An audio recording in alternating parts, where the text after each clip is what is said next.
Hello, ladies and gentlemen. Hello, and welcome to Honest HR Nitrous. I am Bill, the company's expert, and this is the live stream that we do a couple of times weekly where we bitch about job search and then we figure out how to fix it.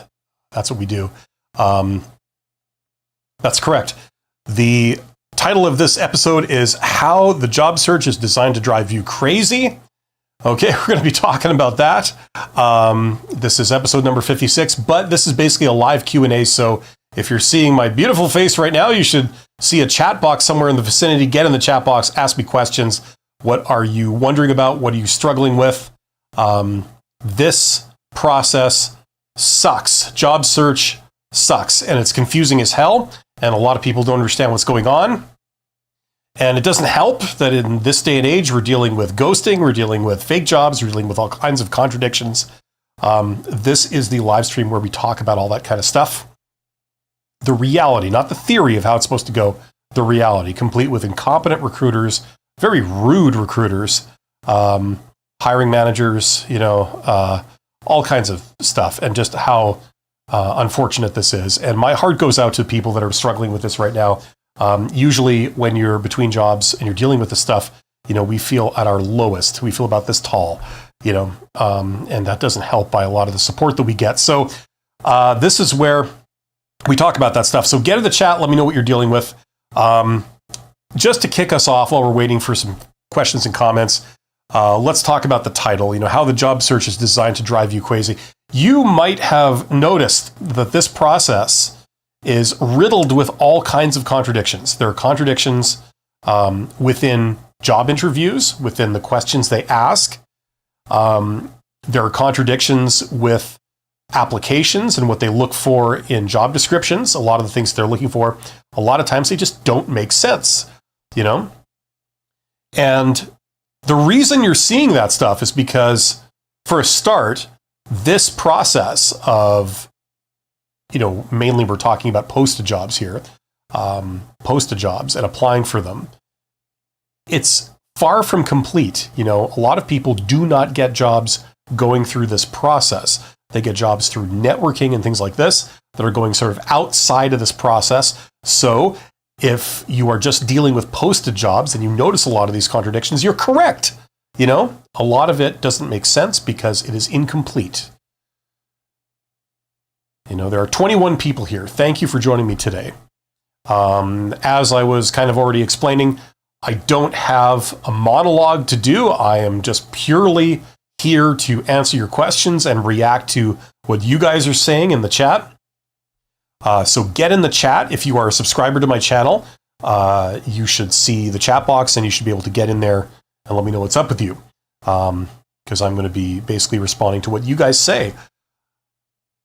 Yeah, but just to kick us off, just listen, I want everyone to know that if you are exasperated with this process of job search and you're confused by a lot of the things you see and you don't really understand kind of what you're supposed to do, how do I navigate this?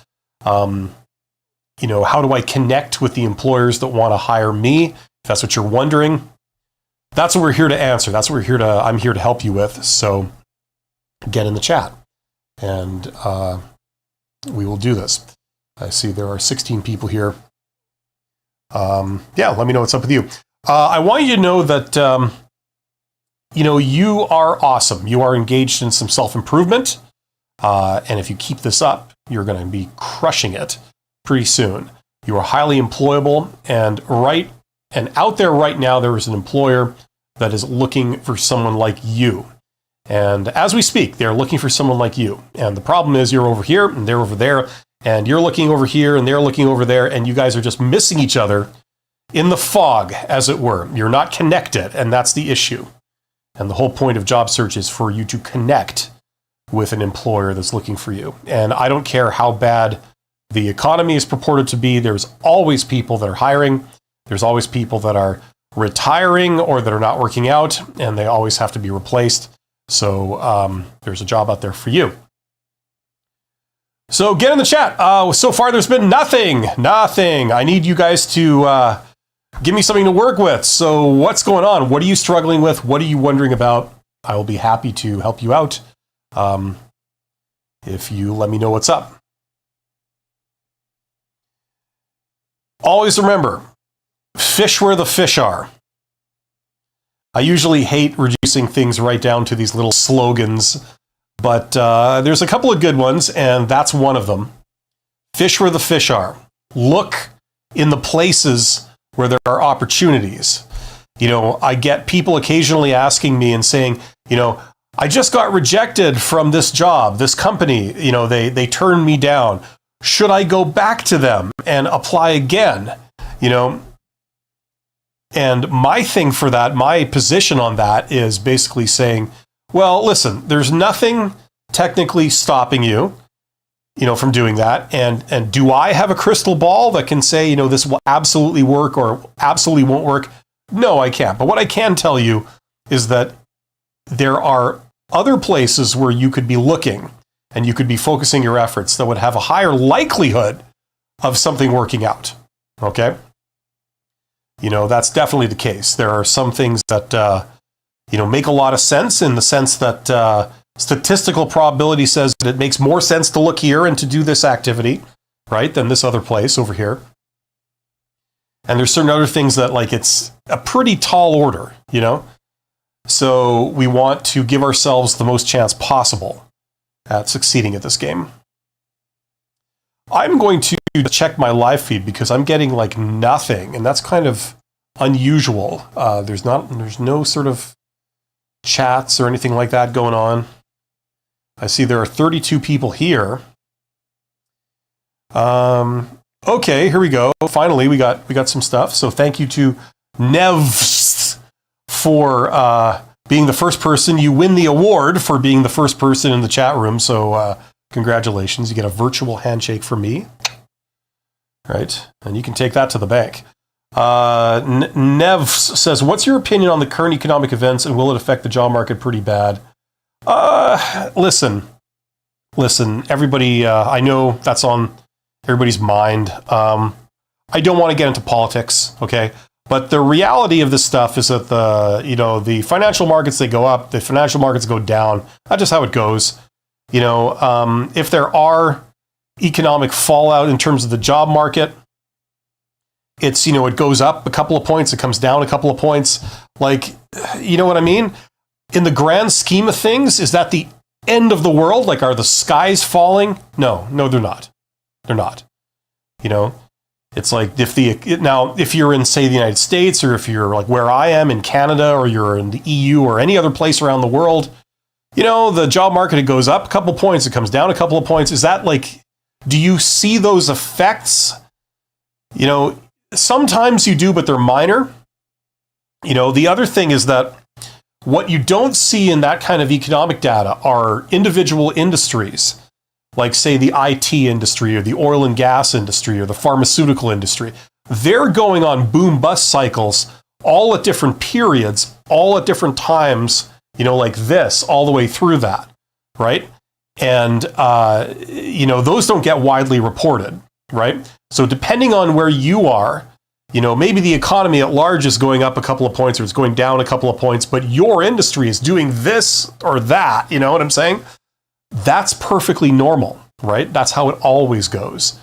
And, I can't comment about some of the stuff that's going on in the world of politics that's affecting the economy. The only thing I can say is what I think is interesting is usually when it comes to things that affect making money, okay?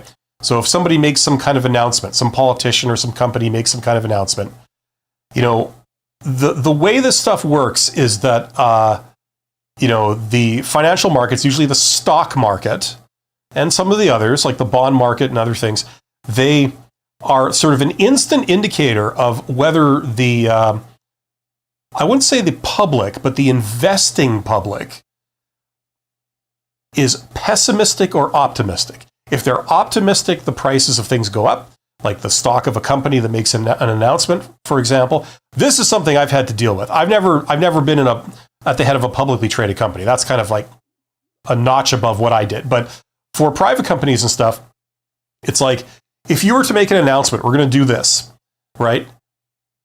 The stock market, the stock price of your company's, your stock, your shares, that's kind of an instant indicator of whether people are optimistic or pessimistic. So despite what they might say to you, this shows their true feelings because they put their money where their mouth is, right?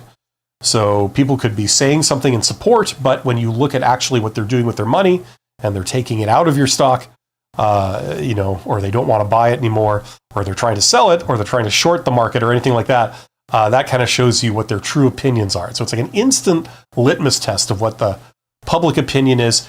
The public being investors, right? That subset of the public. So it's just interesting. And just as quickly as stuff can go down, it can come back up. And that's usually what we see. Anyway, the bottom line is don't freak out, because whatever you are, whatever industry you're in, whatever country you're in, okay, that stuff is always fluctuating. It's always going up and down. What really matters is, can you get a job or whatever it is you're trying to do? If you're here, we're probably talking about getting a job. So let's talk about that. Even if your industry is going down, even if your larger economy is going down, people are always hiring. And if you are strategic and you are correct in what you're doing, you can get hired despite economic conditions. People see that all the time. Okay, we're nowhere near any kind of Great Recession, and even in the Great Depression, people were still hiring. Right? You just needed to know what to do. Okay. Raghav says, can you get a job without a good skill and then later learn while being in that job? Absolutely. Yes. Now, you have to make up for it, though, right? You have to have something going for you. One thing that we see, that you can see, if you open your eyes, you can see this everywhere, okay, is you can see people who have superior social skills, communication skills, charisma. They can get hired over people that actually have superior technical skills. We see that all the time. You don't need me to tell you this. I'm sure everybody here has observed that happen before, right? Where someone that technically is probably not the most qualified from a technical perspective gets the job, and they probably got it because they had better communication skills, better charisma, meaning they're likable, that kind of thing, right? They presented themselves better, they sold themselves better, right? That's a very real thing, and it's everywhere, okay? If you're expecting just to get the job simply because you are more technically qualified, I'm sorry, but you're probably going to be disappointed. This is an example of, like, we're talking about how the world does work, not how the world should work. I'm the first to agree that the most technically qualified person should get the job, right? To a degree, that's a general rule. But the reality is that, interpersonal skills, communication skills, presenting yourself professionally, that stuff does matter too. I've seen a lot of people that are technically qualified to do their job very well, but they're absolutely insufferable. And the reality is that nobody wants to work with those people, and they do not end up interoperating very well. So let's say you don't stand out particularly with any skill, right? You can still get the job over other people that are skilled. If you're just more likable, you have better communication skills, you present yourself better. That's the reality. And just for everybody who's got a problem with this, don't shoot the messenger. I'm not endorsing it. I'm just pointing it out. That's definitely very real. There is a big difference, as you guys probably know by now, there's a big difference between being qualified for a job and then being good at getting a job. Those are two separate things, right? And if you're dealing with the posted job market, where you're mainly talking to people like recruiters who have usually absolutely no training on the job they are hiring for, right? That makes them even more susceptible to weighting you or judging you on your conversational skills, your likability, your interpersonal skills, all that kind of stuff. How you present yourself, right? This is an extremely ineffective process. As I've said many times, spotting talent is extremely hard, right? across the board, like in every application, every industry, even in businesses where like that's your main bread and butter, you have to spot talent early, right? Extremely hard to do. But it's, you know what's harder? It's harder spotting talent when you get entry-level employees, i.e. recruiters, to do a lot of it, and then you do it on a budget. You're unwilling to take the amount of time and resources necessary to really do it right. There's even less chance of success doing that. And that's the world of job search, at least dealing with recruiters. So hopefully that makes sense, Raghav. That's what I'd say about it. Andy says, got laid off and applied for 200 plus jobs on LinkedIn. Only 200? That's nothing, Andy. Nothing. When you're talking about posted jobs, that's nothing. People can do 200 jobs in a day. And if you're using AI to customize your resumes, you can do that in 2 to 3 days, something like that. Certainly. Got laid off and applied for 200 plus jobs on LinkedIn. Tweaked my CV each time, but barely any interviews. Took nearly 2 months to get a job. Feel lucky. Some people wait much longer. Absolutely, yeah. Unfortunately, 2 months is not some big, exotic, unbelievably huge amount of time to wait, especially in this day and age. It depends where you're looking, right? It depends what you're doing. If you're only confining yourself to posted jobs, okay? Major disadvantage right there. But if you're only doing that, then you're limiting what you do to something like a platform like LinkedIn or maybe Indeed. You're doing a subset of the posted jobs. Just saying, if you were to do that, it would be a pretty damn tall order, right? All things being equal, if you were just average, you weren't some like highly in demand genius, with 3 PhDs or something, you know what I mean? Kingdoms and what's that? Kobolds says, absolutely right about the balance of social and technical skills. Someone can be great in their field, but if they are impossible to work with harmoniously, then they aren't fit for a team. Yes, like that's the thing. This is complicated. You see, some of this process is smoke and mirrors. It's a dog and pony show.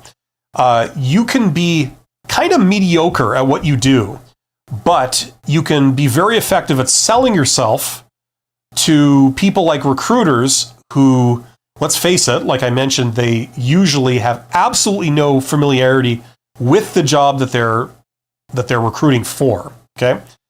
So you could be like amazing at selling yourself to them and, knowing like how they think and what they look for and how they judge you and how they interpret different answers. Like it's such a dog and pony show. You can actually, I don't know if you want to call that gaming the system, but you can, so in that sense, you may not deserve to have the job, but you can get it anyway if you're good at that stuff, right? In another sense, communication skills and charisma and understanding how to interoperate and collaborate with other people and communicate effectively, that isn't a bunch of crap. That's extremely important because, like we were talking about and what you've pointed out, Kingdoms, you could have people that like, okay, technically your stuff, but no one can work with you because you're so off-putting and you're so bad at communicating and collaborating with other people, or you know what I mean? Like you're just so awful at that, on a personal level. Not only are you ineffective, but you actively piss off anyone that tries to work with you, intentionally or unintentionally. You know what I mean? Like you could just be an impossible person to have to deal with. Now I'm a tactical introvert, as I never tire of saying, apparently, but there's a lot of people like me that, are absolutely insufferable. Like they don't realize they're being insufferable. You got to work on that stuff. You've got to pay attention to other people's feelings and stuff like that. It sounds so off-putting and lame and sissified, but it's true. It's super important. If every time somebody deals with you, they go away pissed off, thinking, God, I don't want to ever have to deal with that person again, things are not going to go well for you. You know what I mean? One way or another. Opportunities are not just going to open up before you like they may do for other people, You know what I mean?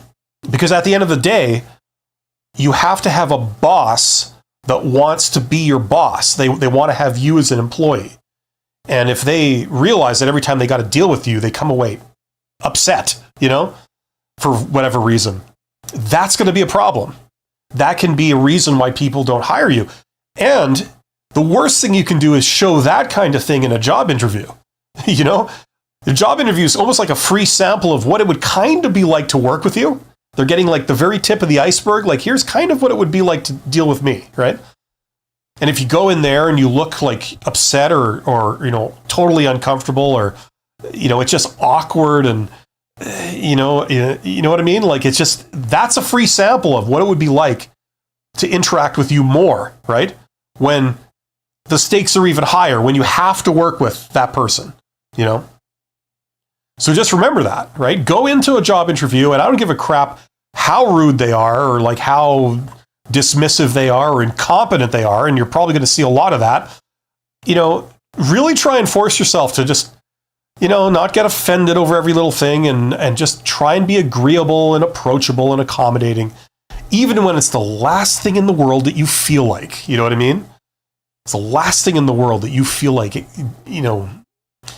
doing is behaving like that to these people, right? And it makes you die a little inside. You feel this tall, but unfortunately you got to do that,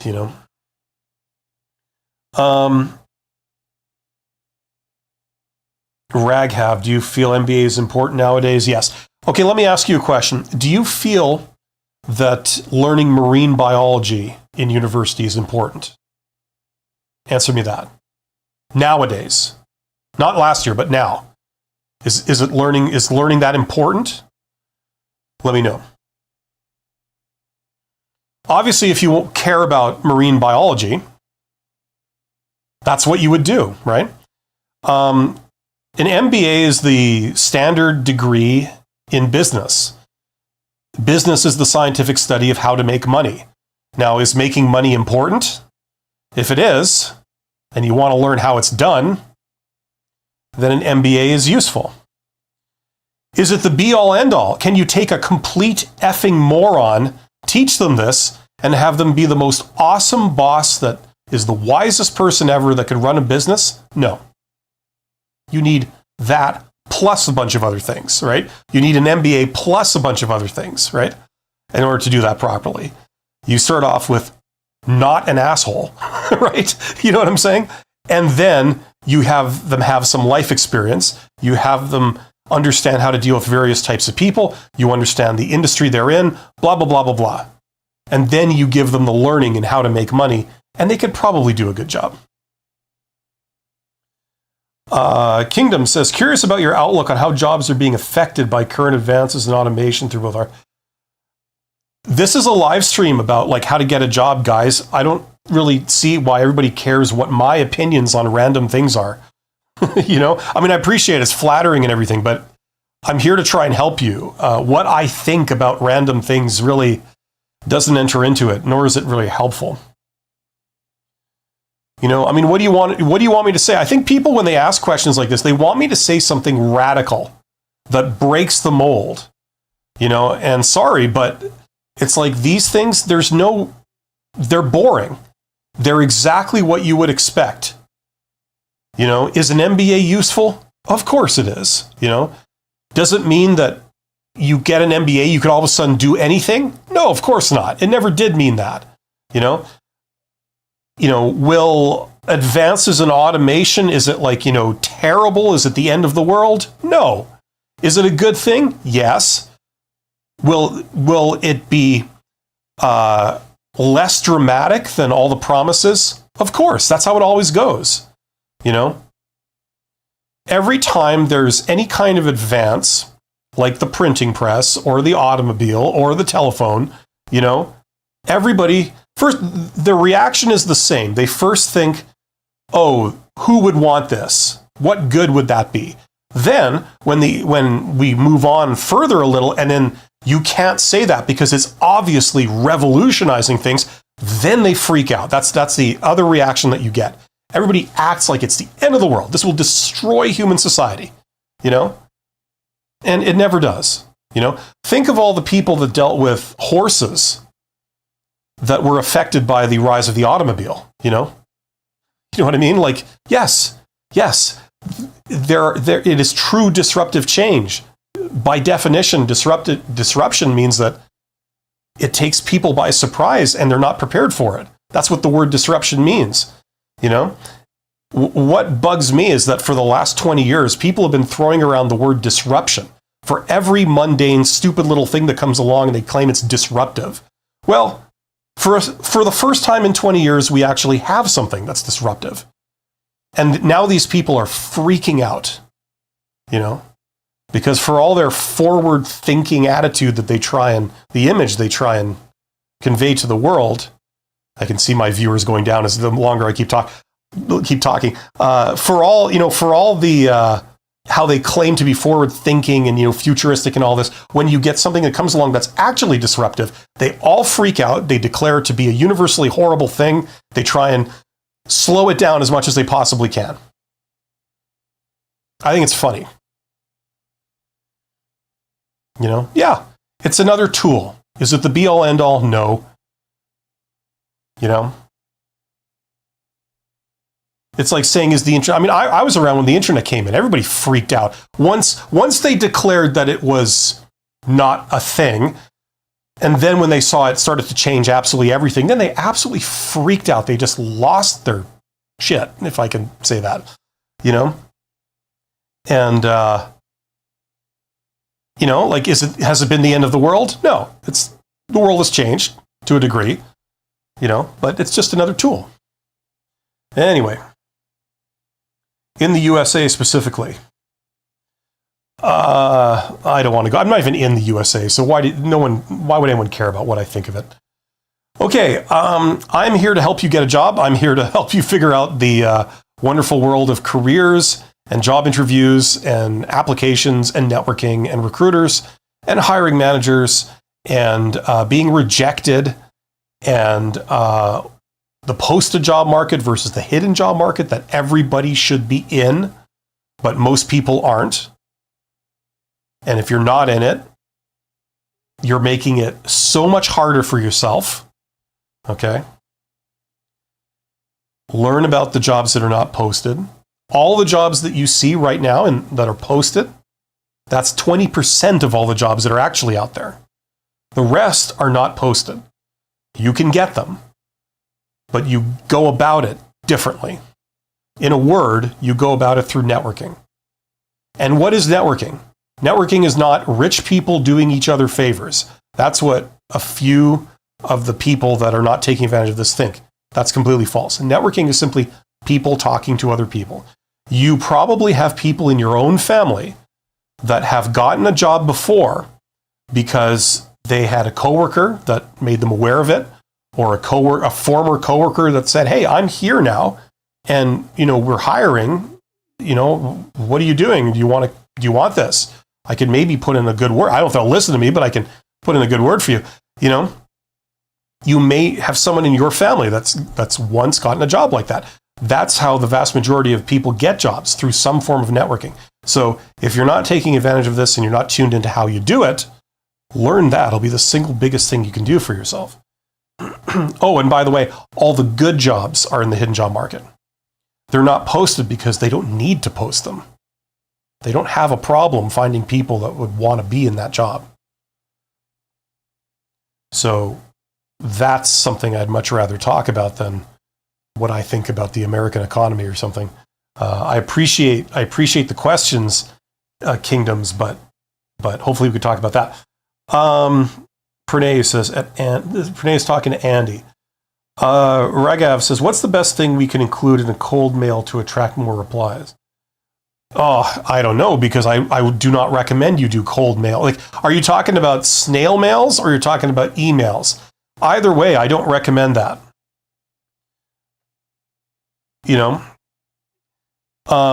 Because it's the easiest thing in the world to ignore. You know what I mean? But you bring up, your question brings up an interesting point, Ragav. Why do people want to hire you? Okay. Well, for a start, you're qualified for the job. That means you have the basic technical skills, right? Okay, now, does that alone mean that you have a high likelihood of getting hired? No, because for most jobs, there's an overabundance of people that technically have the minimum technical skills to do that job. Simply being qualified is not enough, right? Okay, so let's go deeper. What else do you need? Well, we already touched on a lot of the social element, like the social skills. Not only do you need to be qualified, but you need to be someone they can work with, someone who understands how to communicate. And what I mean by communicate, this just so you know, everybody knows, communication doesn't just mean making yourself clear, okay? Imagine, like I kind of touched on earlier, imagine if you had there was a coworker where you work, okay, at your job, and every time you got to deal with that coworker, maybe say to ask a question or to, I don't know, you have to interoperate in some way, okay? So you have to, I don't know, consult them or something. You have to ask them a question. That's probably the simplest thing. You ask them a question and they answer your question. Great. But in that process, they act really arrogant. They kind of treat you with a little bit of disrespect. Like, who are you to ask me a question? Can't you see that I'm busy? My God, why are you bothering me? Right?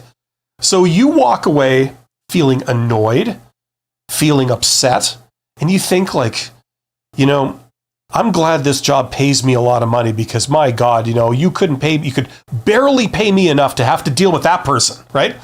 So communication skills is not just technically communicating information in a clear way. It's maintaining, you know, a half-decent working relationship with people. And you get bonus points if people enjoy dealing with you, right? Those are the people they tend to promote. Ones that they like working with, right?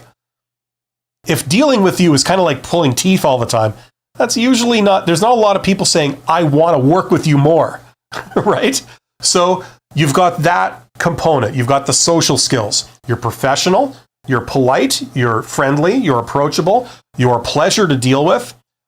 You can communicate and make yourself very clear. You can pick up on context clues, things like this. Okay. You got the whole emotional intelligence, all that kind of stuff. That's all in there too, right? So you got that, right? That's the other thing that will make you employable. Sometimes having that stuff in place will make up for a lack of technical skills, as I'm sure a lot of you guys have seen in the real world, right? So you're with me so far. You got the technical skills, you got the interpersonal skills, okay, the social skills, right? What else do you need to get the job? Well, there's something else. Let's think of it, okay? We've already established there's a lot of people out there who technically could do the job.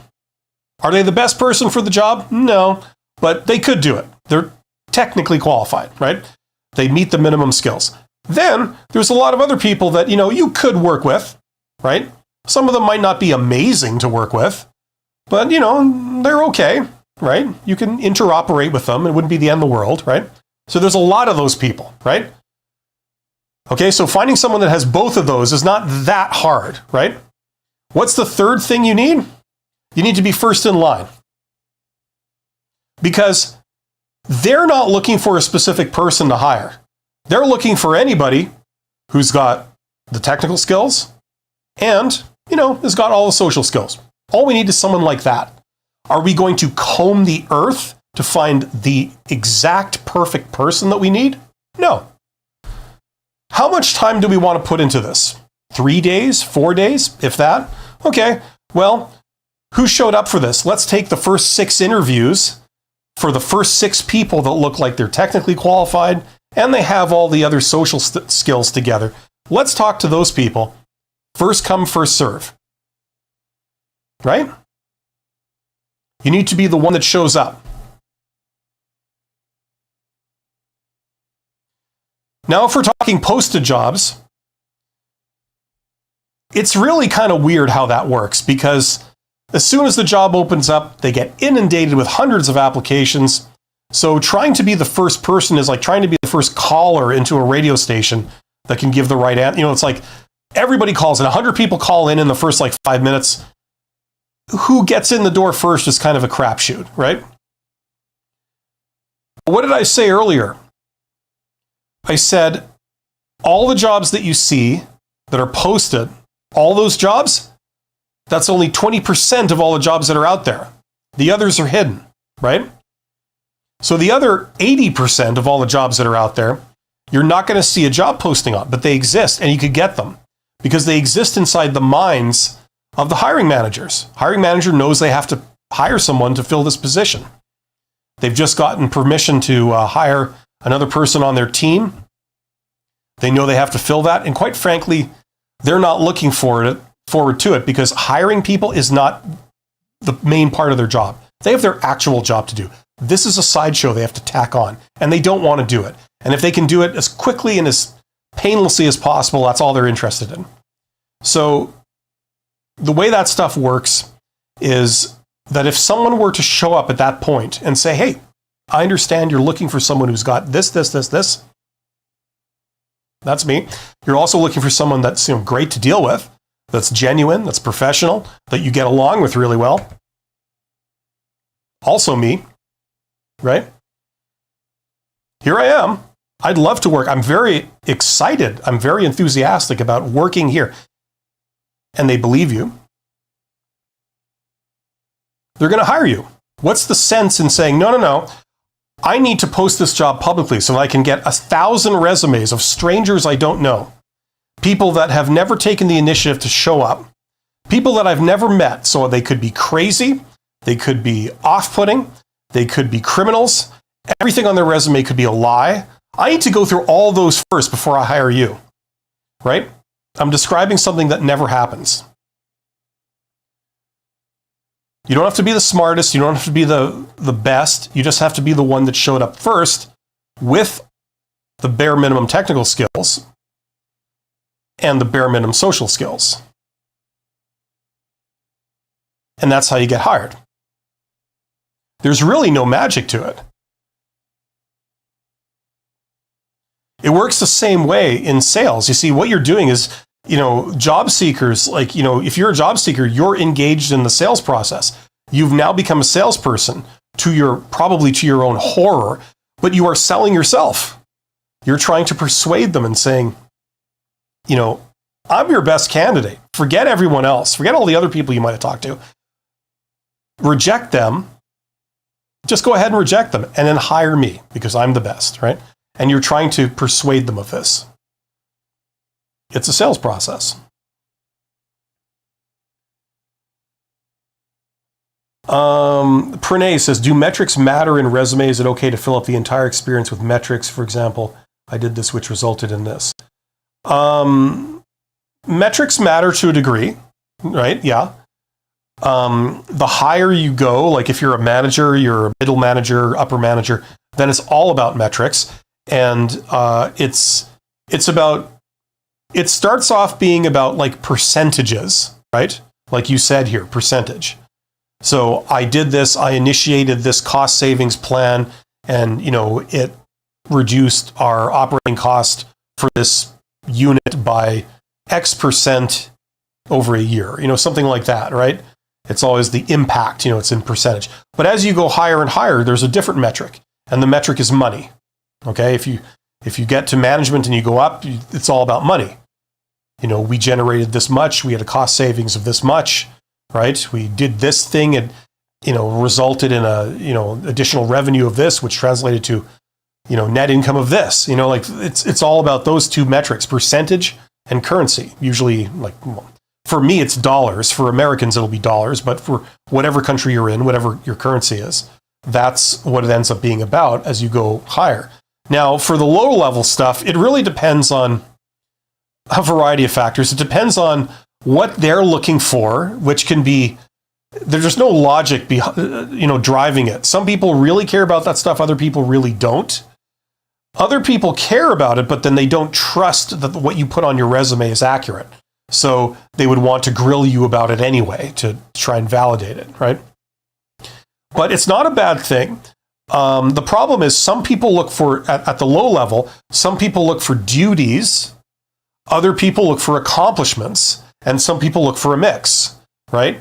It's very hard to have a one-size-fits-all resume that will satisfy everyone, right?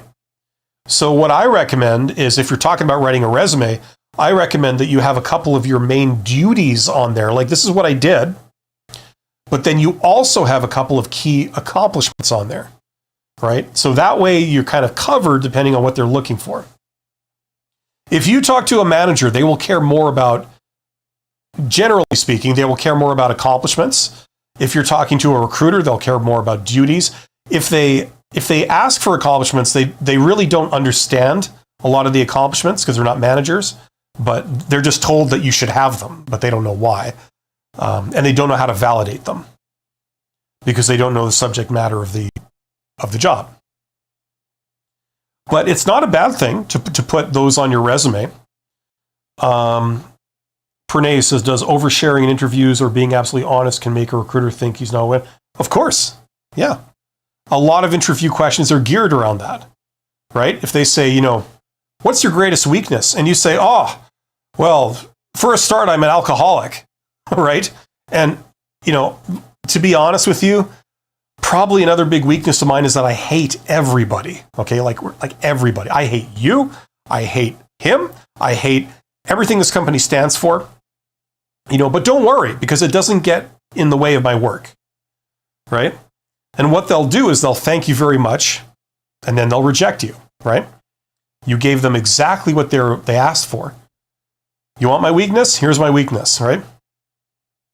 So absolutely. The whole point of a lot of job interviews is to be very guarded about what you say.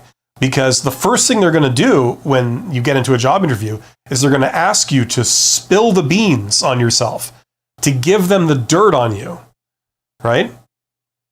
You see, your resume makes you look wonderful. The problem is everybody's resume makes them look wonderful. And they know that you're probably not all wonderful. You've probably all got some things that you failed at, some flaws, right? You're maybe not as experienced in some things as you say you are, right?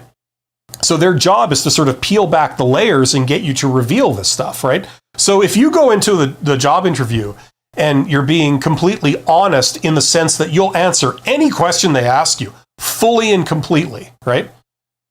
They'll say, what's your salary expectations? And you'll tell them. And then they'll say, what's your credit card number? And you'll tell them, right? You're being honest, right? And then they'll say, how much do you hate your last boss? And you say, oh, well, how much time do you have?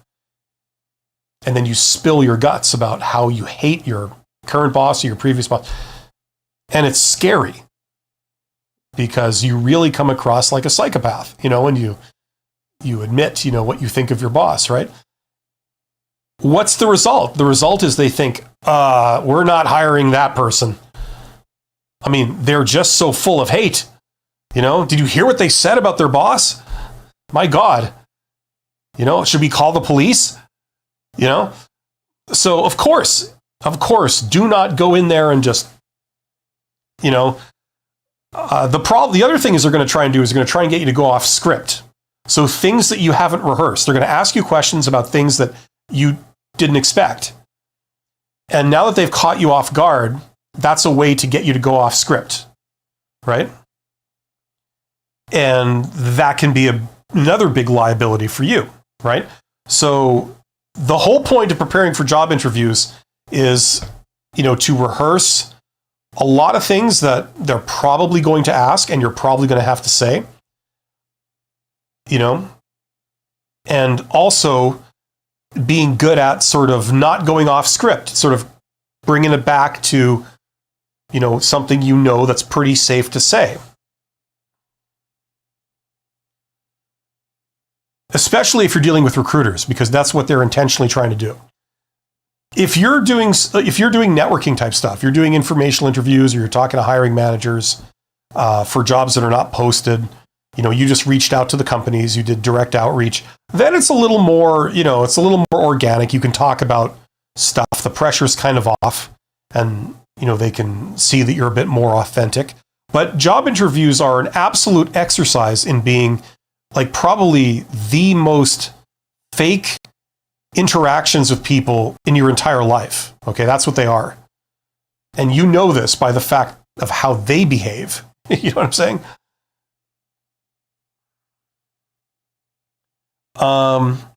Does oversharing in interviews, okay. Nefs says, education really matter if you have the required skills to do the job? Absolutely not. Education doesn't matter at all for anything. Is that the answer you're looking for? So let me get this straight. So if you need open heart surgery and you need a surgeon to perform open heart surgery on you, let me ask you a question. If they've seen someone operate on you and they tried it once and it went okay, that would be okay for you? They wouldn't need a medical degree? There's one extreme case. The answer is clearly, yes, it matters. If you have a receptionist in an office, their job is to just answer the phones, but they haven't taken a 3-month course on how to answer a phone. Can they do it? Should you let them answer the phone? Or could they do untold damage to your business without that education? Does that matter? The answer is probably no. If you get the right person, they have some social skills, they can answer the phone, right? The answer varies. It depends on the details of what you're trying to do, and what we're talking about. Internet vibes. How do you exactly network? Have you ever made a friend in your life? How did you do it? How does one go about doing that? First of all, is there one and only one way of doing it? No. Right? Networking is simply people talking to other people. That's all it is. Now, if you're an extrovert, and in the context here where you're trying to find a job, okay, and you're an extrovert, you can go to events. The most obvious basic event would be something like a job fair, right? And you take a pile of resumes and maybe a pile of business cards, and you go around to all the booths where all the companies, all the employers have like a booth. They're looking for talented young people, right? That they hire a certain number of every year, right? Maybe usually entry-level jobs or entry-level professional jobs. And you go up and you talk to the person at the booth. You say, hey, what's up? So Johnson & Johnson or General Electric, whatever you are. I hear you guys have been around for a while. What work are you guys doing these days? And they'll tell you, right? And then you talk to them for a bit, and you get along, hopefully, and then you give them a resume or they give you a brochure or whatever. You can do that, right? If you're more sophisticated, you could go to industry events, like a trade show. All the suppliers are there, all the customers, institutional customers are there, all the regulators are there, everybody who's in that industry is there, right? You go up and you talk to people and you say, hey, you guys have been doing some pretty exciting work lately and blah, blah. I've done some work there and, all this kind of stuff. And I'm excited about what's coming next. Ask them for their opinion. Have a conversation, right? Now, if they like you and they're looking for people like you, then maybe there's some potential. They got to hire someone like you. They've already met you. They got along well with you. You talked shop for a bit. You seem to know your stuff. If you were them, who would you hire? You'd probably hire someone like you, right? And the fact that you're at the trade show, that says something. You obviously care. You're obviously enthusiastic about this stuff to a degree, right?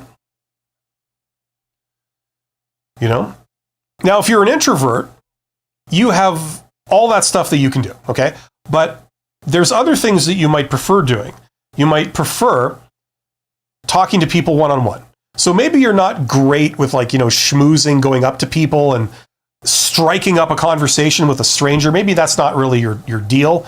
But if you were put in the same room as someone that had very similar skills to yourself, but they worked for a different company, right? Let's say you do, you're an auto mechanic and you work on hybrid vehicles. So you got some skills there, right? And you're in the same room as another mechanic that works on hybrid vehicles, but they work for a different, car maker. Right? Now, maybe they are hiring where they're working. You don't know, right? But, you could enjoy a one-on-one conversation where you talk about like their methods of repairing the vehicles and your methods and what tools they use and, what technique, like, how do they program the computer, what order they do things. You might have a great time talking to them about that stuff, and you guys might get along really well, right? Now, if ever they're looking for another mechanic and you know them and you get along well with them, maybe you give them your business card or your resume or something like that, and they go, oh, hey, we might have something. Why don't you come down? Right? So you could do it that way, or you could do stuff on social networking where you connect with people, discover people. It's all virtual. It's not face-to-face. It's not in a room at an event. It's all virtual. You do it on LinkedIn or whatever. It's like there's many, many different ways of doing this stuff. You can apply for jobs where you go down and you apply in person. That's actually a method that I recommend. I recommended that to a lot of my students when I was teaching this stuff in university, and a lot of them did it, and a lot of them got hired because of it. It's sort of this weird hybrid between like networking and posted jobs, where you go down and you end up talking to like some kind of receptionist or somebody, but it actually goes well because they're meeting you. And the whole fact that you showed up, that in itself signals that you give a crap about that job. You care. If you didn't care about that job, you wouldn't waste your time and effort showing up in person. You could have just applied through the website or whatever, right? Less work. But you apply in person. You bring it right to the front desk of the company. And you say, if I leave this for the manager here, can you see that they get it? And they'll be sure. And then you stop and you say, like, okay, who is the manager? What's their name? Okay, great. And then you follow up with the company. You leave that manager a message. Hey, my name is X, and I'm just following up. I left something for you at the front desk. I just want to make sure that you received it. And then they'll say yes or no. And then you say, okay, great. If they didn't receive it, okay, then there should be something coming to you. Just an envelope. There you go. And then if you haven't received it, or you have received it, here it is. It's a resume and it's a cover letter. I just want to make sure you got it. I just want you to know that I think that what you guys do at that company is really interesting. I have some real skills that I feel I could, contribute possibly to what you guys are doing. If ever you're looking for someone who can do this, please let me know. I'd love to work for you. That's all. Have yourself a great day. Something like that, right? How many people do that? Not many. So if you're the one that does it, who would that manager rather hire? The person who couldn't be bothered to like lift a finger to do anything, or the one that showed up, that they've already interacted with? The receptionist has already met in person, right? They were successful in putting themselves forward for it. The manager enjoyed dealing with them, already felt that they were professional, that they were easy to deal with, right? Who would you hire? So there's a ton of different ways of doing networking. It really depends on, what your personality is and what you have an affinity for.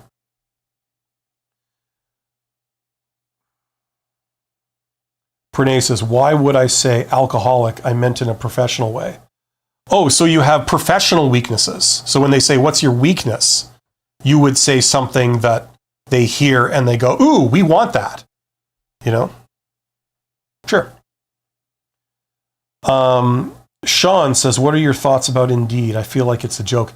It kind of is. It's one of the worst places to find a job. It's one of the most convenient, but it's one of the worst for your, the quality of the job and your chances of getting it.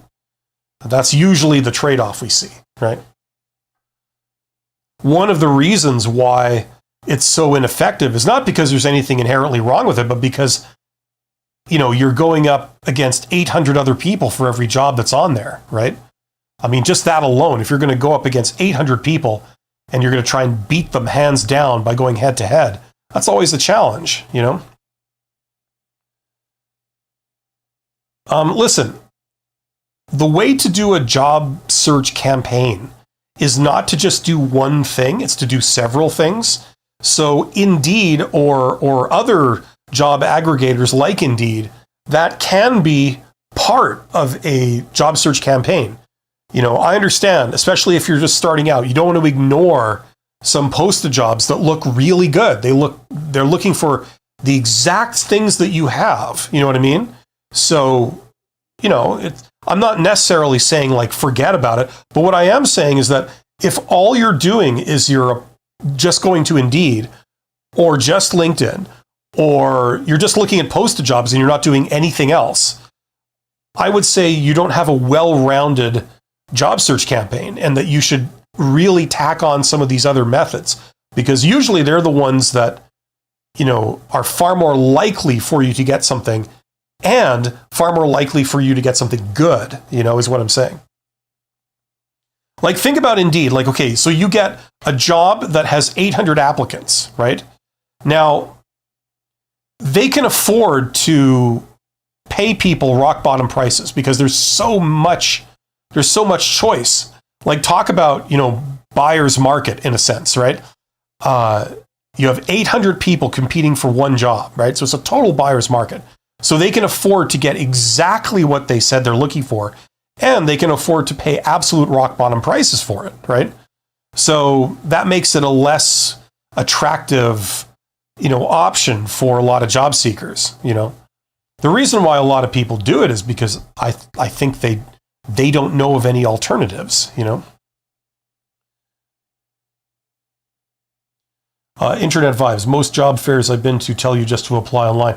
Then what would be the point of the job fair, really? I don't know. Like, what they're trying to do is, traditionally anyway, like, I can't speak to whatever job fairs you've been to, but what they try and do officially is they try and make themselves look attractive to especially people coming out of school, like out of university or community college, or possibly trade school. I'm not sure if they have job fairs for trade school. I think they do, but it works a little bit different. You know what I mean? So, but the point is, you're still like connecting with them in a way, right? I don't know. Maybe stuff has changed. I mean, the last job fair I was at was like over 10 years ago. So you could be right. But I mean, I don't recommend job fairs as like any kind of thing that everyone should do. I was asked, like, how do you do networking? So the most obvious example for like an extroverted type person, how they would want to do networking would be at the basic level, something like a job fair. That's how that came into the conversation.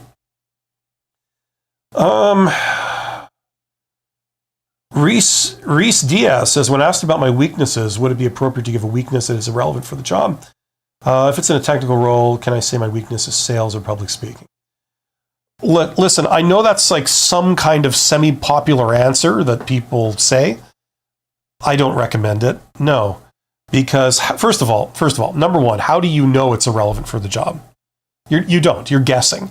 Number two, let's say you guess correctly, okay? How do you know some idiot recruiter realizes that that's irrelevant to the job? Right? You don't, right? The other thing is that the way that stuff works is that you get a lot of candidates who get past that question without giving a weakness, right? So you've got a candidate that gives a weakness. They're guessing it might not be super relevant, but they've given a weakness. You've got another candidate that didn't give a weakness. Who do you think is going to get the job? It's going to be the one that didn't give the weakness. The reason they ask that question is not because they want a serious conversation with you about your weaknesses and how you're helping to overcome them and blah, blah, blah. They don't care about it. It's a sudden death elimination question. They're trying to eliminate you, right? Same with like the salary question. What are your salary expectations? They're not trying to have a serious conversation with you about how much money it would take for you to accept this job. They're trying to eliminate you. If you say a number too high, they eliminate you outright. That's the point of that question. And you don't know what the hurdle number is either. The other thing is that if you lowball yourself, by the way, you also lose because, now the job might not be worth taking, or you could have gotten this much money, unbeknownst to you, but you said you'd be happy with this much. So that's what they offer you. And it's very hard to get them to budge. These questions are designed to eliminate you. They are elimination questions. That's why they ask these questions. They're interviewing multiple people for one job. They have to eliminate every single person except for one. So this is how they do it, right? So the more dirt you give them, the worse it is for you, you know? So I don't recommend that you do this. Plankton says, had a phone interview with a recruiter, was being too detailed answering and realized they were only checking off job requirements. I changed to a conversational style, made them laugh, and got the second interview. Great. Ghost said, applying in person just got me my first journalism media job. I was applying for a sales position, but was hired for the unlisted reporter job. Right on. Congratulations. That's great to hear.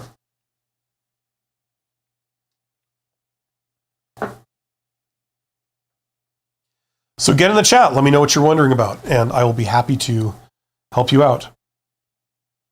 Yeah, like, you know, a job interview is what they're trying to do, especially with recruiters, right? Recruiters don't know the subject matter of the jobs that they're hiring for. That's not what their training is in. Their training has been in HR, so they know labor laws, they know human rights laws, they know hiring practices, you know, things like this. That's what they went to school for. So if they're hiring someone for an accounting position, they know nothing about accounting, right? They are given a list of requirements from the hiring manager. The hiring manager in this case would be like the chief accountant, right? The chief accountant has decided to hire another accountant to join their team, right? So the hiring manager is an accountant who understands accounting. The recruiter is posting a job for an accounting position, but the recruiter knows nothing about accounting, right? And usually recruiters are given the job of doing the sort of first round of interviews. They do like a screening round of interviews, right? And the idea is that the recruiter really can't look at two candidates and say, you'd be a better accountant than that person, right? They can't make that determination because they're not accountants, right? What they can do is they can ask questions that are kind of like unskilled questions. They can ask you what your salary requirements are, right? And then if you ask for too much, then they could say, well, I'm sorry, it's just not going to work out, right? You know what I mean? They can say, you know, where do you see yourself in 5 years? Which is the question they always ask to see. What they're trying to do is they're trying to see if you care about doing that job.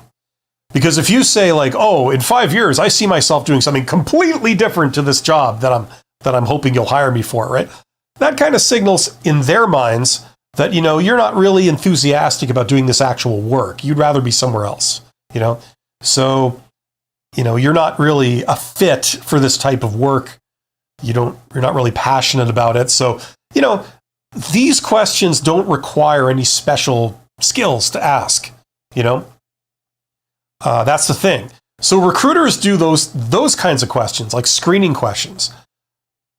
The idea is that the hiring manager, who's an accountant, they will then come in to the interview process once the candidates have been vetted by the recruiter, and they'll be able to make a determination on, like, you know, whether this person will be a better accountant or that person, you know, because they actually are an accountant, right? Or at the very least, they'll be able to say, this person has a higher likelihood of interoperating with me properly. And I'm going to be their boss, so it's important that we get along and that I can deal with you. You know what I mean? So that's usually how these things are set up, right?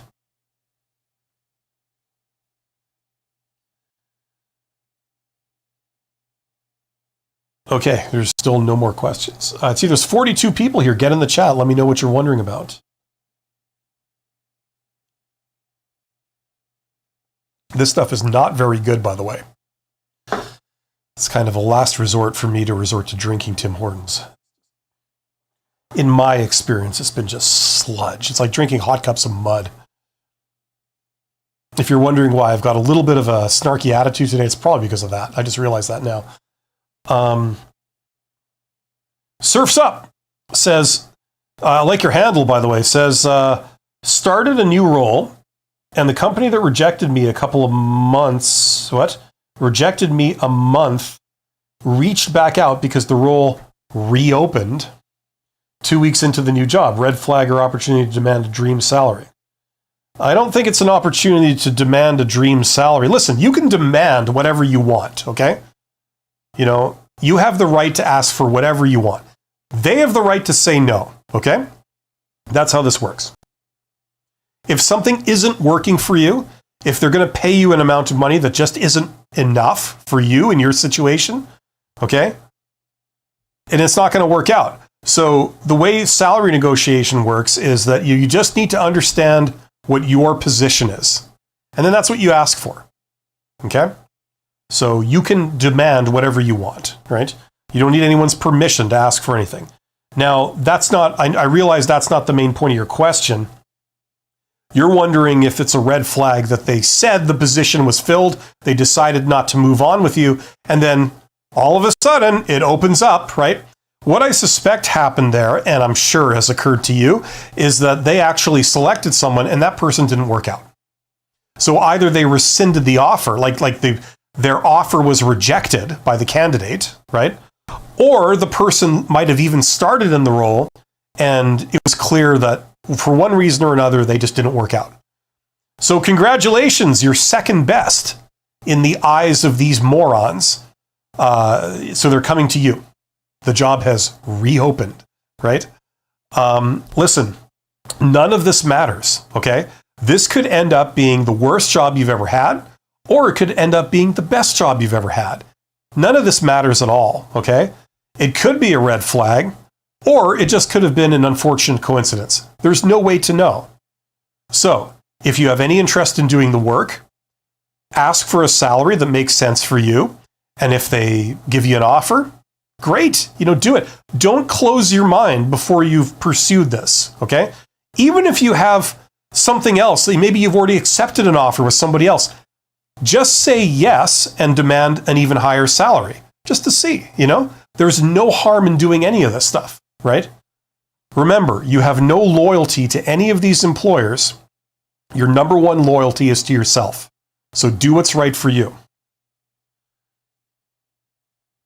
Does that make sense, Surf's Up? Did I answer what you were wondering about there?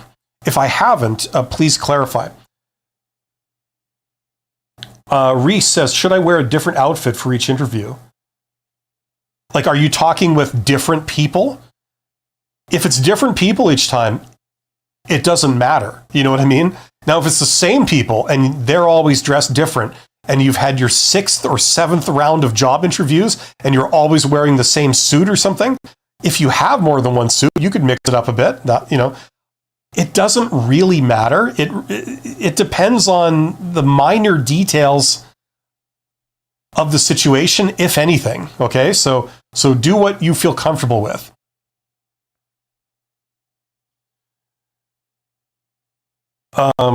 Ghost says making good office coffee is a required skill. Hey, it can be depending on what your role is.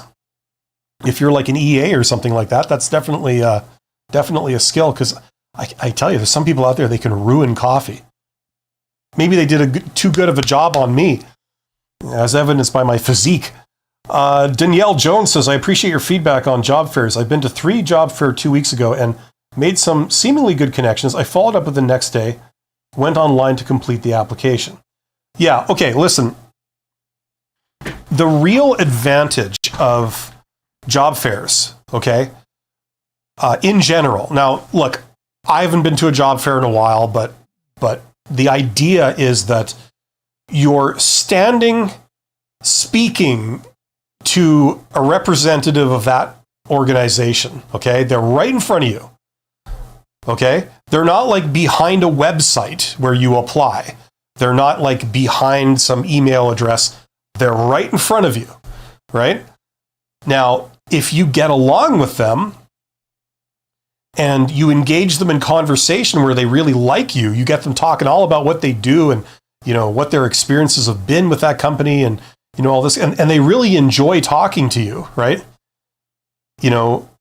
First of all, if you have a business card, you should get a business card. The header of your LinkedIn profile? It's got what? Your name, your tagline, your contact information, like a headshot, like a photo. Take that and put that on a business card. So it would say like Bill Todd, former CEO, phone number, email address, I don't know, LinkedIn profile page, headshot, and then your tagline, did I say that already? Former CEO, whatever, management consultant. And just put that on a business card. Then when you go to a job fair or any other kind of networking event, any event, where you're meeting all these people, you don't know who these people are. You take your business card out of your pocket and you give it to the person before, when you either first meet them or before you leave. Usually it's when you first meet them. And that's an instant trigger for them to do the same. They'll take their business card out of their pocket and they'll give it to you. Now you have a record of who you spoke to. It's got their name, it's got their title, it's got their phone number, it's got their email address, it's got all that stuff on there, right? So first of all, it's a record of who you spoke to. So you can use that for a variety of purposes, right? Okay, one purpose would be if you notice that company has posted a job, what might be a good idea would be to call on the phone the person you spoke to and say, hey, it's me. I don't know if you recall, but we spoke for about half an hour at that job fair, like a week ago or 2 weeks ago, whatever it was. I gave you my card. I have yours. You gave me your card. Listen, I just noticed that your company posted this position and it seems to line up with a lot of my skills. Is there any reason why I wouldn't apply for that? Or like what division is that job in? Like, can you give me some details? Like, it says it's for this group. What is that group? Something like that, right? Who's the manager, for that kind of thing, right? Maybe they tell you, oh, that's run by this person. You're like, okay, great. So you call the switchboard, right? You ask, you go to that manager, that name, right? Yeah, maybe it's after hours, you leave a voicemail. You say, hey, I just noticed that, you guys posted a position here, okay? Now that's really interesting because a couple of weeks ago, I was speaking to this employee that's at your company, and he recommended that I maybe apply for this because it does align with a lot of my skills. It seems like it would be something for me. Is there any reason why I wouldn't apply for this? If you get them in person, that'll be definitely something to say.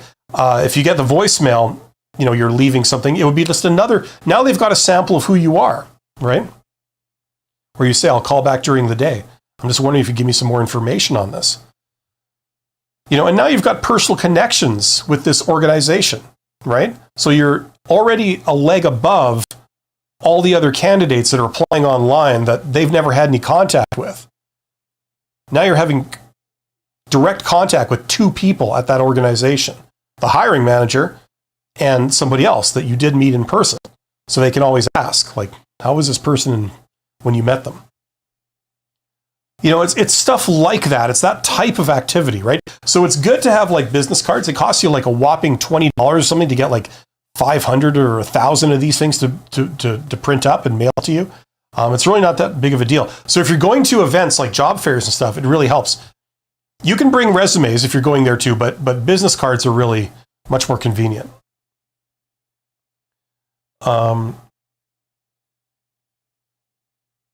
Shaka says, how do you network if you don't have any friends in your field? Great question, Shaka. Welcome to the world of networking. You don't need any friends. You can arrive in a city knowing absolutely nobody and do a direct outreach campaign to all the employers around you that would hire someone like you. And you can have all kinds of opportunities open up in front of you, okay? You don't need to know anyone. And the way people get jobs through networking usually is they don't rely on previous connections. They create new ones. Okay, that's what things like direct outreach is. Okay, now listen, to give you an idea of what that looks like, okay, here's what I recommend you do. In the description box of this video, there is a link to another video of mine called How Successful People Get Jobs, okay? Go watch that video. And that'll show you what it looks like, okay? It'll give you a very detailed visual demonstration of the question you're asking here, okay? Like the answer to that question, okay? You don't need to know a single solitary soul. Introverts who don't know anyone can do this. I built a consulting business doing this. I didn't know anybody. I did it a certain way, and I reached out to a lot of people, and a lot of them ended up being my clients. So you don't need to know anyone beforehand, especially to do this kind of thing. Danielle says, followed up directly a week later after that. Okay, that's the job fair thing. And still having a hard time getting an interview. Thank you for the live today. Yeah, well, this is the thing. Like, the problem is for job fairs is that, like, it's mainly for entry-level jobs, right? And then the other thing is that the person that you meet, it's not the greatest person. It's not the person you would want to meet at that organization, because they're usually down at the low level, and they're like some kind of, marketing person, right, or PR person that's doing this. What you would prefer to interact with, the person you want to talk to, is the hiring manager. They're a little bit higher up. Okay, so it helps because you've met somebody there, but they're usually a low-level person. That's the problem. Couldn't you be kicked out of Canada for disparaging Tim Hortons? No, I think Tim Hortons is American now. So it's been American for about 15 years. It's also sucked for about 15 years. So there you go. I think there's more danger that we'll send it back down to the US. And then you guys can, if that's where you are, you can experience it for yourself. It's really a wonderful, wonderful thing. Go says Starbucks is better, or maybe better than Tim Hortons coffee. Well, I don't know. I mean, Starbucks, first of all, Starbucks coffee was about like 6 times more expensive than Tim Hortons coffee. So all the people with their little Apple laptops and stuff, they'd all go to Starbucks, and with their turtlenecks and their berets and their cigarette holders and, all that kind of stuff, right? Normally they would have like a glass of, like a martini glass in one hand and a cigarette holder in the other and a beret, maybe some bongos. But all the construction workers, all the people in the skilled trades in their pickup trucks, they'd all go to Tim Hortons, right? So Tim Hortons was like the sludge that the working common masses would have, right? But it was cheap, right? It was damn cheap. It was cheap in every sense. But then my understanding is that Starbucks has also gone downhill, right?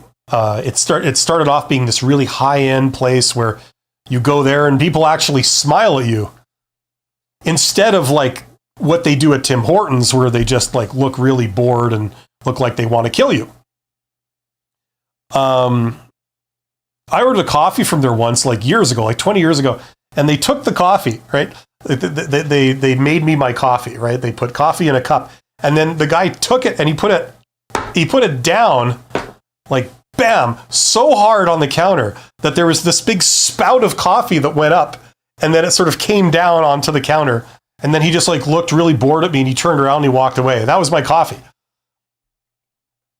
So it's that level of service that you really don't pay for, I guess.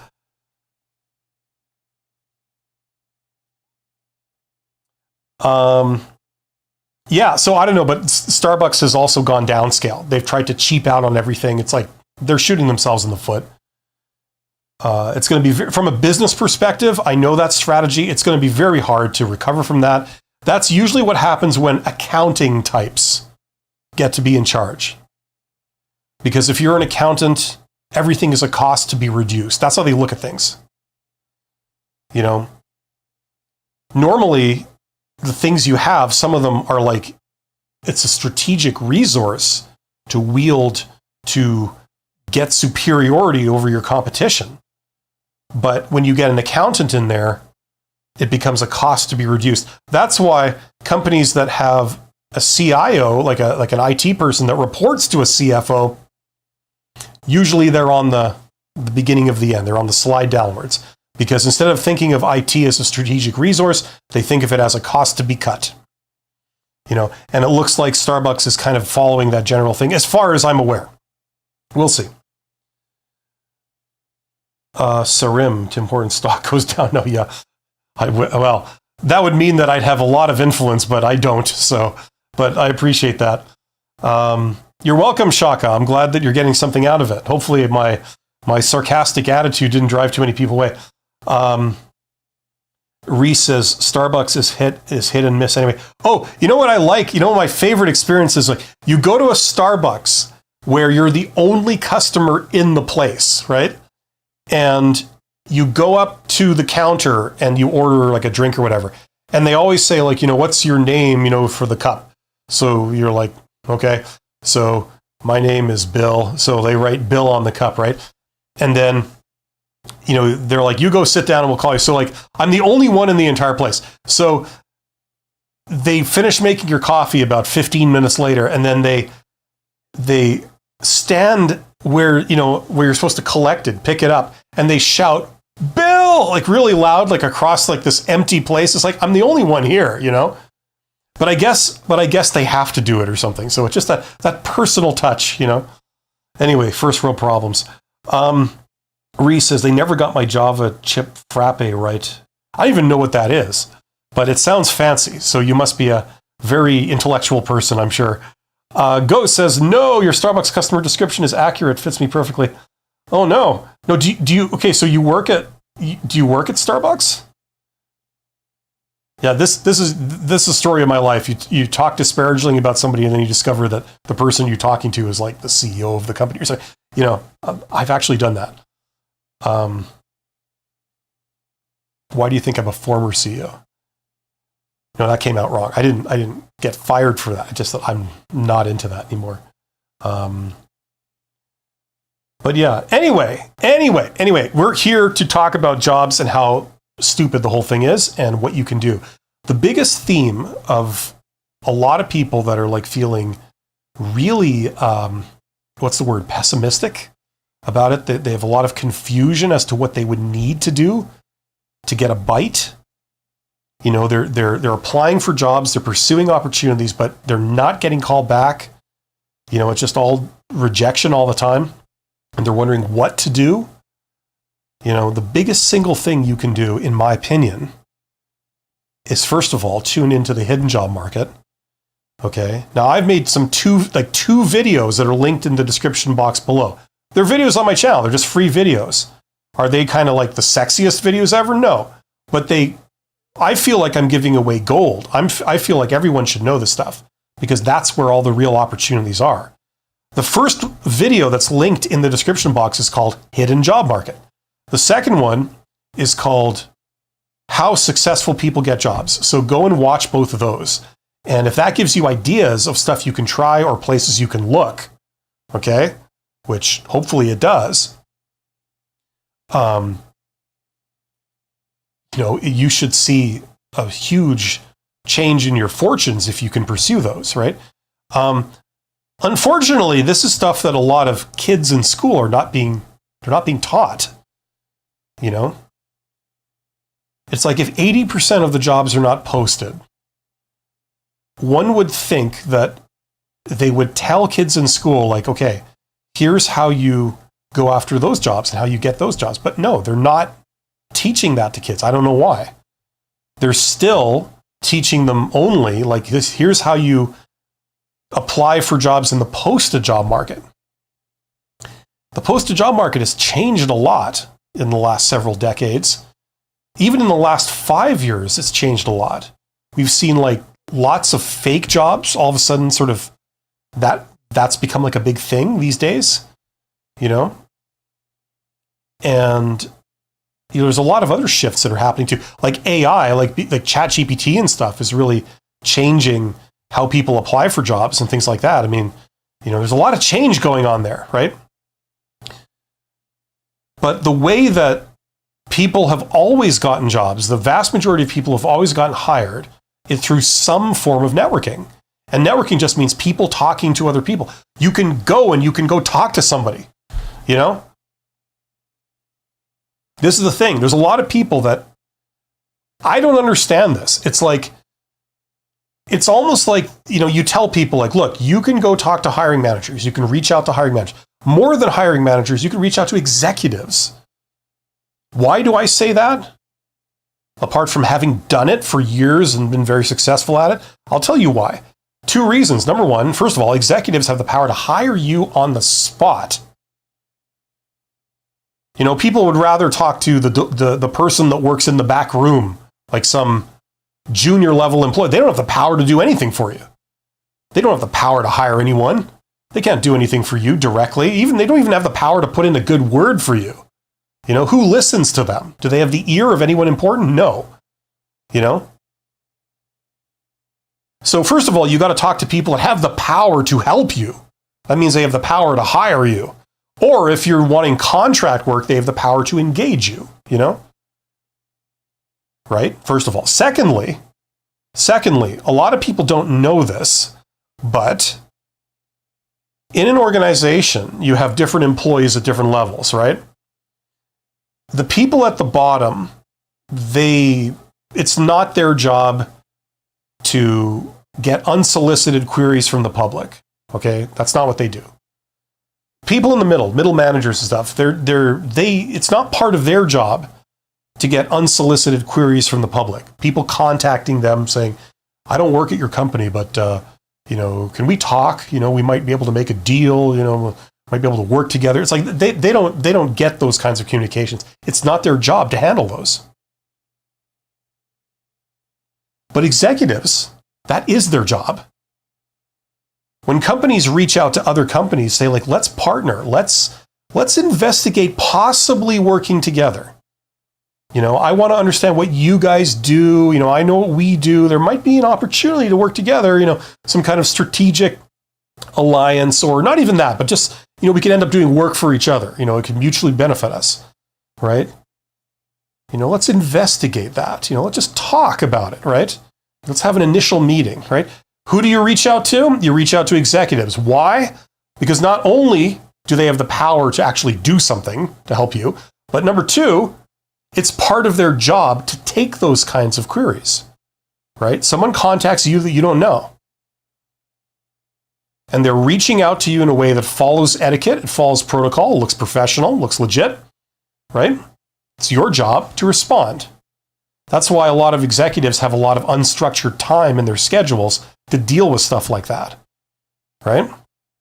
So a lot of people don't know this, but that's the reality. So they're actually set up to handle this stuff, okay? What that means is that you can reach out to any of these people, right? Now, when I say this, especially to young people, what I met with a huge collective, what's the word, like, where everybody says the word bullshit together, right? They're just like, no, that can't be true. Surely that can't be true, right? How could I ever talk to someone like that? Oh, no. Impossible, right? That's what they all say, right? I used to teach a course in university. It was the capstone project for like a post-secondary business certificate and then a degree. And we did this. I said, okay, here's what's going to happen. You guys are going to learn how to network. You're going to go meet the CEOs of all kinds of companies. You're going to do all the work, and you're going to take a selfie of it when you're shaking their hand, and you're going to bring the selfie back.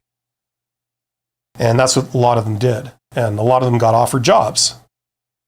And it's not that, I mean, these were people that are like in their early 20s. They were under 25, and they were doing this. It's like, you can do this too. It's really not that hard. Just a lot of people, first of all, had never been taught this.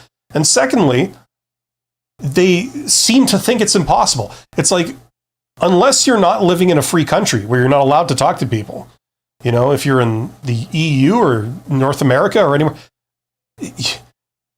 you can talk to people.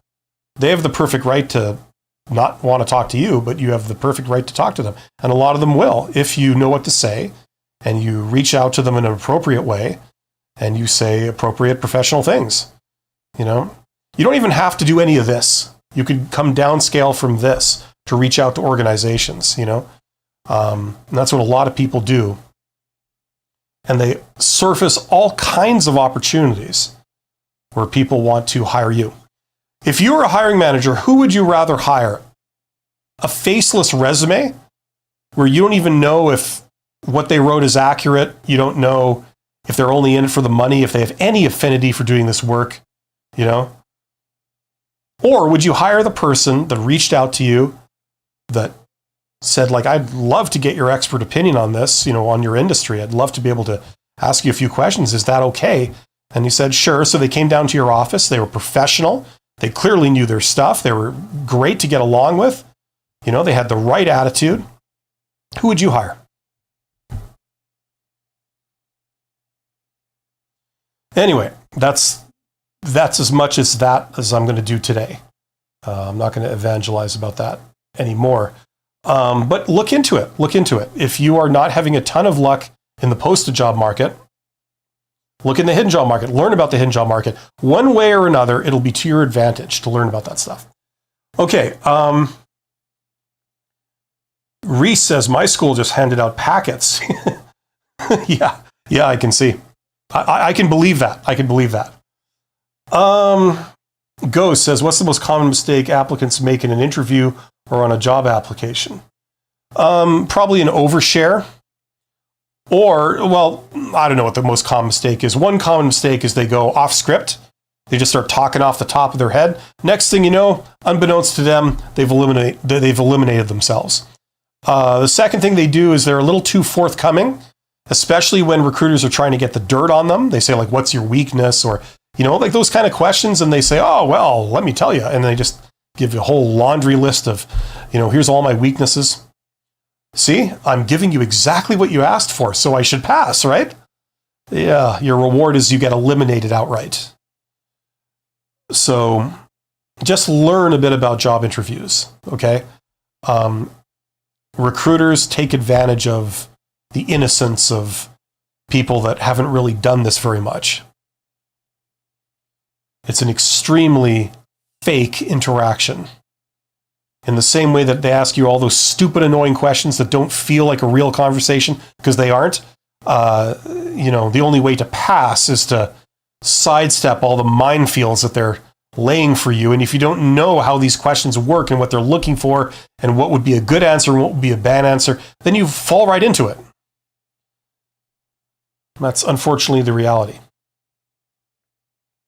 Galaxy says, I work in IT. I've been speaking with a lot of recruiters, and they all say that companies will go through a lot of interviews and then just not hire any. Yeah, that is what they say, isn't it? Yeah, it's crap, by the way. Recruiters are well known. It's not always their fault. I'm not beating up on them, but they're very well known for lying through their teeth to you about everything. Okay? Now, just so you know some of the history of it.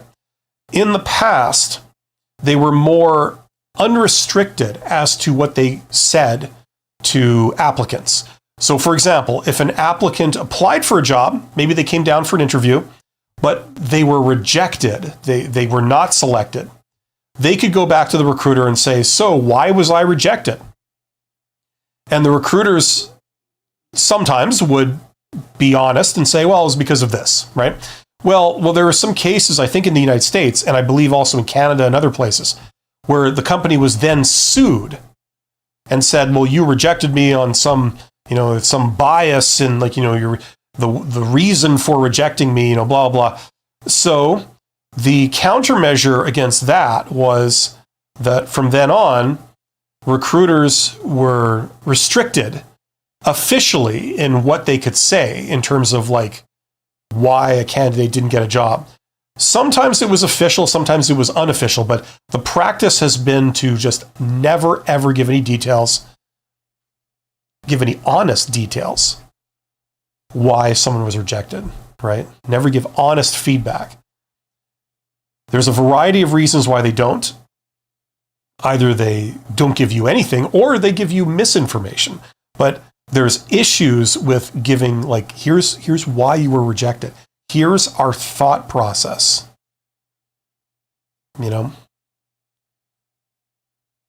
Right? So just be wary, okay, when you get your information from a recruiter. That's the problem, okay? Just like ghosting. A lot of times they'll just say things. It's just for their own convenience. And once again, it's understandable because sometimes, you're delivering bad news, right?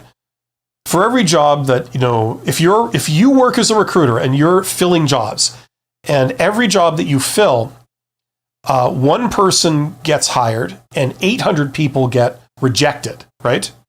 Now imagine if 800 people called you and said, I want to know, why did you reject me, right? You're going to have 800 arguments that you have to do. And then you're going to have people that get upset because they were rejected, right? All of which is understandable.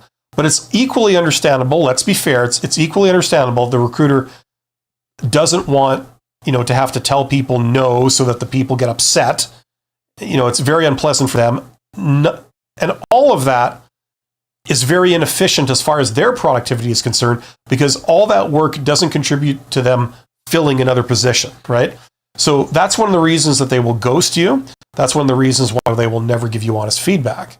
Okay, so just be aware that that's what's going on behind the scenes. Some of that is justified. Some of it is just them being jackasses. Okay, so everyone should know that. Let's see here. Internet vibes. I'm getting so tired of constantly applying. I've been 15 months in graduation. I do have a part-time IT job, but it's like 4 times every few months. Internet vibes. The best way to break the catch-22 of, no one will hire you because you don't have experience, and you can't get experience because no one will hire you. That vicious cycle, right? The best way to break that is networking. And what I mean is, if you reach out to a hiring manager, you do an informational interview with a hiring manager, or you meet a hiring manager, that is the best tiebreaker, because they're not hiring you because of your resume. They're hiring you because they met you. Because here's a young person that's professional. They're enthusiastic. They have good communication skills. We seem to get along very well. We seem to be able to relate to each other. I think I could work well with them, right? And you put that together and it's like, okay, I've got a job that it isn't mission critical, but we need it filled. So I'm going to take a chance on them, right? That's the best way to break that deadlock, that catch-22. Because of all the people that you're competing with in your space, maybe fresh graduates in whatever, I guess in IT, right? How many of them are doing what I just described? Not many, right? And that's the tiebreaker. It has nothing to do with your technical skills. It doesn't even directly have anything to do with your soft skills. It's the fact that you engaged with them with this type of contact, right? That's what breaks that cycle. I mean, other things do too, but that's the number one thing that'll do it. Galaxy Stranger says, yeah, first, find all of the businesses in your area on Google Maps, then go through each company and find out if they're hiring. No. And then a lot of those don't even use recruiters or LinkedIn. Yeah, you got that half right, Galaxy Stranger. Find all the businesses in your area on Google Maps. Yes, correct. Go through each company and find out if they're hiring. Wrong. Not necessary. First of all, you have no idea if they're hiring or not. Right? Are you saying that if they're hiring, they will have posted a job? Is that what you're saying? Because that's false. Right? Okay? I'm not trying to be a jackass to you. I'm just saying that's false. Most people are hiring and they don't post the jobs, right? Because they don't need to. Okay? So what you do is you do the first thing you said. You find out all those employers, right? The second step is actually you go to LinkedIn. Okay? Now you mentioned LinkedIn. Okay, but you didn't mention it this way. First of all, forget about recruiters. They're not your friend in this, okay? You don't go through all this trouble just to connect with recruiters. I mean, that's self-defeating. You don't need to go through all this crap to connect with recruiters, okay? Just so everyone knows. Recruiters advertise who they are. They advertise their email address on every job posting, right? They don't make it hard for you to contact them. If you're applying for a job, they post it, right? Okay, so forget about recruiters. You go on LinkedIn. Now that you are forearmed with the names of all the employers all around you, and there's many of these, right? There's a huge long list of these. You then use LinkedIn to see inside those organizations to the individuals, right? Here's the owner, here's the CEO, here's the chief operating officer, whatever is your area, here's the head of that particular department that hires people like you. So if you work in IT and you're doing, I don't know, web apps, by programming Python or something, this goes to date me here, here's the manager in charge of the group that is responsible for web apps programmed in Python. Okay? So there's that person, and then there's that person's boss, and then there's the owner of the company, or the senior manager, CEO, whatever they have, right? And those are the people that you reach out to for every single one of those employers, right? And there's a variety of things you can do. The most basic thing is simply to send them a message and say, hey, I'm here. I solved this problem. If ever you're looking for someone to solve that problem, let me know, because I'd love to work for you. Thank you and have a great day, right? That's the simplest, most basic thing you can do. There's a lot more sophisticated stuff you can do too, but that's the most basic thing, okay?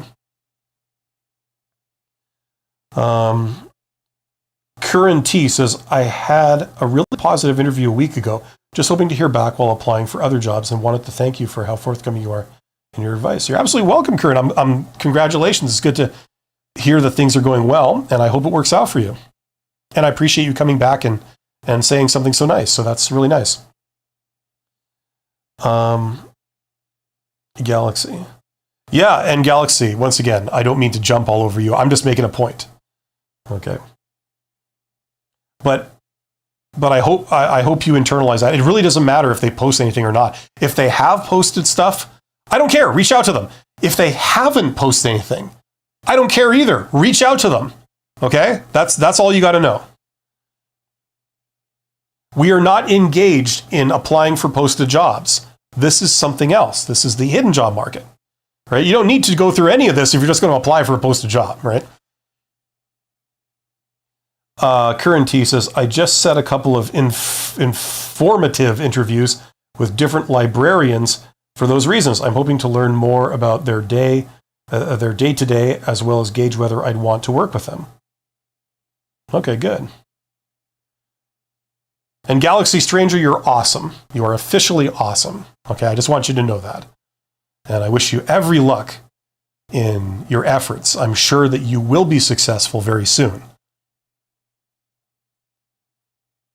You're certainly participating a lot in this. So I take from that you're enthusiastic about what you're doing. So that's great. And you have a lot of energy. You know what? Young people, I'll tell you something. Young people,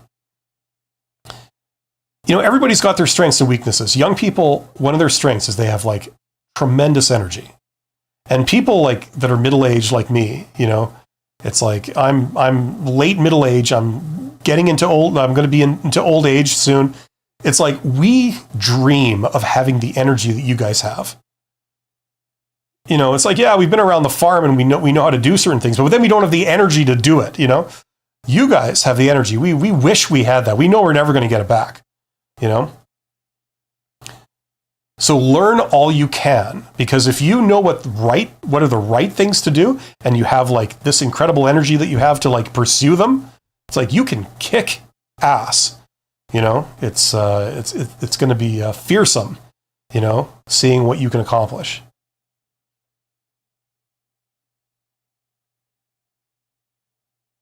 Anyway, I have to sign off soon. Now, if anybody has any questions that you'd like me to cover, get in the chat or forever hold your peace.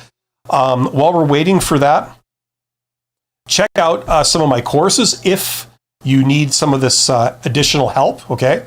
I have this where I basically put all my learning all in one place for how to get a job. This will show you how to apply for jobs in the post-job market. It'll also show you how to apply for jobs in the hidden job market, step by step with templates and all the details, all the principles stacked on top of each other, right? I had to put that in a course because you just can't explain it all. You just can't. It's like trying to explain how to apply for a job to a 3-year-old. You won't be there for 5 minutes. You'll be there for like 5 days trying to lay out how everything works, right? That's how it felt to me, trying to explain to people how to use the hidden job market to pursue opportunities. It's not something you could explain in 5 minutes. I can't even explain it in an entire live stream. There's a lot of principles there, but it's stuff that will help you throughout the entire rest of your career.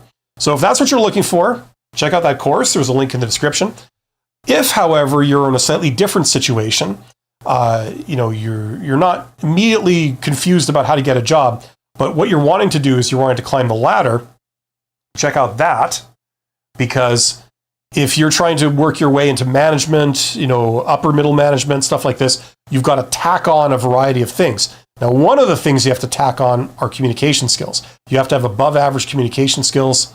And I had to learn all that stuff. And that's where I put it. I put it all into that one course. Okay. If you're going up into upper middle management and beyond, you need to know other things. You usually have to have some minimal financial skills and other things in there, but this is the communication skills. It's called Write Like a Professional, but it's really about like what to say, how to respond to things. That's really what it's about. So check that out if that's something that you're looking to do.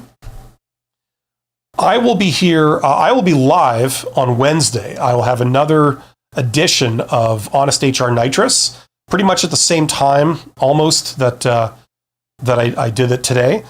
So I'll be back. So if you have any questions that I haven't covered here, you'd like to ask me something, let me know on Wednesday.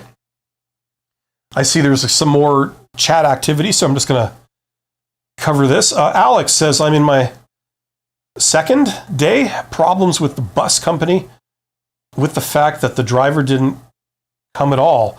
I've waited all buses just to be taken to by my supervisor in the recruiting company. It was good. Okay, well, I hope you figure out what the bus situation there, Alex. Shaka says, another question. So is it pointless to call back and ask why I didn't get the second interview? I don't want to be mean, but I kind of feel it is.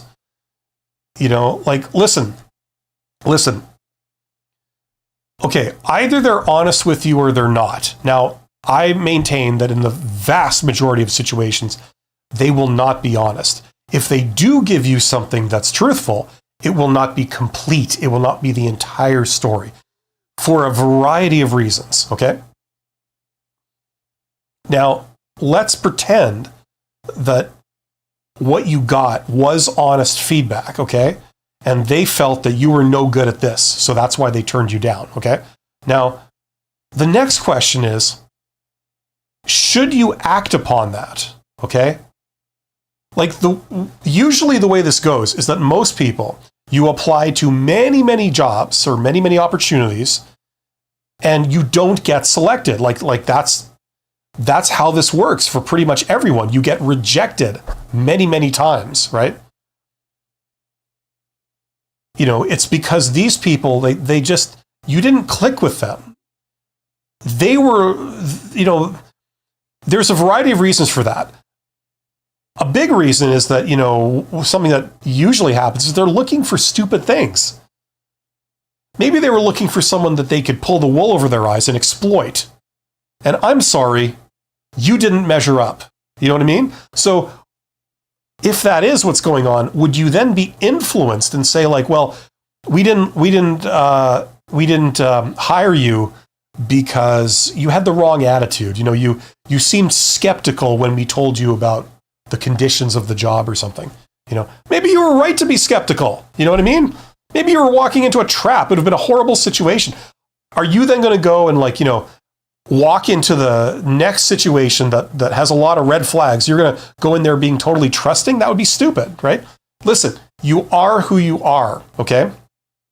Just because these people didn't select you, that doesn't mean you have to completely change what you're doing just because of them, Now, if you are constantly being rejected, it's going on for a very long time, and you ask for feedback and you always get the same thing, and then you corroborate that by doing maybe some job interviews with a friend or family member, and you say listen, tell me honestly, what do you think? Is there something I should do to improve? And they say, listen, I hate to tell you this, it's not easy to tell you this, but as your friend, I feel that I should be honest with you. I think you need to do this, and you go, okay, that's hard to hear, but I guess it does make sense. You know what I mean? Like, maybe you have to go to those lengths to sort of just make sure that you're not doing something bad. But should you react to what they say? Absolutely not. In the vast majority of cases, you shouldn't be influenced by that kind of stuff, right? There are other ways to get some useful feedback on how you're doing. Don't rely on recruiters for something as important as this, okay? They won't be honest, and even if they are, should you act on it? Usually not.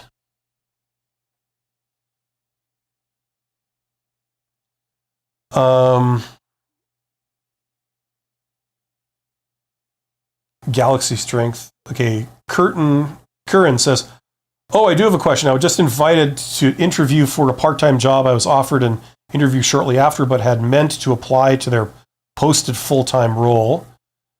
Should I attend this interview now that I applied to the full-time role? As I was saying, I prefer the full-time position. I'm qualified for both jobs, and I would not want to waste their time interviewing me for... Waste their time? Listen. Kieran, you are not loyal to these people. You have no obligation toward them. They have no obligation towards you, right? The only reason they would do anything for you, like hire you, is because it's to their own advantage, right? Okay? So what I recommend is you adopt the same attitude. Listen, if they gave you an opportunity, go down and interview it. It's like, is it a waste of your time interviewing for a job? Like, how much money were you going to make in that hour? That, that would be something you would lose by talking to these people. You know what I'm saying? Go down and interview for it. What's the worst thing that could happen? They offer you the job. Now you got 2 jobs to choose from. That's still good. I mean, you can turn around and say, like, to one of the 2 jobs, I'm going to need this much money. They probably won't be able to pay you, but it's worth a shot, right? And if you end up taking one of them, you got something in your back pocket just in case that one job doesn't work out. I mean, like, what's to lose here? There's no downside to this other than you having to do a job interview that one day. You know what I mean? The other thing you get is you get experience going to more job interviews. You know what? You might have an interesting experience going down to the second interview, knowing that you have another job in the bag. So you'll go down to this interview and you'll probably feel a lot more confident, a lot more, you'll be less nervous because it's like, I don't need this, it'll be a good thing, whichever way you slice it, to just do it. That's what I'd recommend. Okay? You gain nothing but than saying, I'm too lazy to go there. I'll just sit and watch TV for an hour and play video games. It's like, that's not really much of a payoff compared to what you could get out of this.